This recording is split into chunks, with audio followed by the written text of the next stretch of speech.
Two people getting into an agreement could have a protocol that they agree on to resolve disputes and have nothing else of substance in terms of the agreement. You may have some emails that really are part of a conversation. We should do this, maybe we should do that.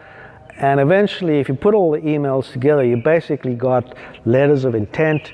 So you start working together, and either things are going well or they're not going well. If they're going well, then your agreement never stays fixed. It's not solid, it's living. If it's going well, you can go back to your agreement and you can talk about it, you can change it. Circumstances have changed, agreements do change. So what's an agreement? If things are not going so great, then you have to have a way of dealing with that. I'm prepared to go into a contract with an agreement that makes sense on how to deal with disputes. I believe that nothing else is really that important.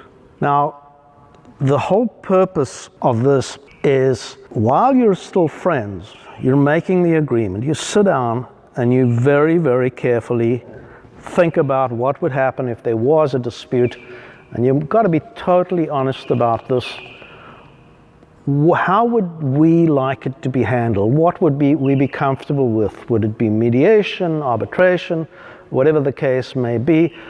How would we like to choose a mediator and get that really, really down pat? We individually need to be able to explain what happens if there's a dispute. Almost every contract I've ever seen leaves it to the winds. It says it doesn't say anything a lot of the time other than, if there's a dispute, I'm going to sue you or you're going to sue me. That doesn't work.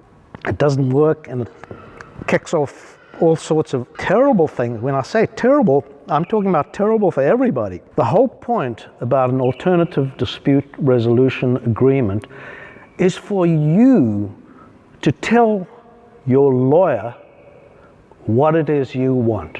You need to decide right up front, and this becomes a sort of pre-mediation. You start learning while you're doing this about the ways in which conflict work, and you start learning about the ways in which they will be overcome.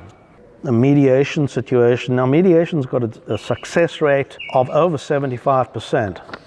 The arbitration part of it comes in when you're writing these agreements, or you're getting a lawyer to write it. Almost every arbitration agreement that I've seen a lot of them, are poorly written. They're poorly written because there are very few lawyers in this country that really understand arbitration properly. And arbitration can be completely messed up by silly things. An example, crazy example, is a contract that refers to the Arbitration Foundation of South Africa. Getting into a dispute, the lawyer comes up and says, well, that's not the right organization. The right name is the Arbitration Foundation of Southern Africa, and we're going to oppose this on that basis.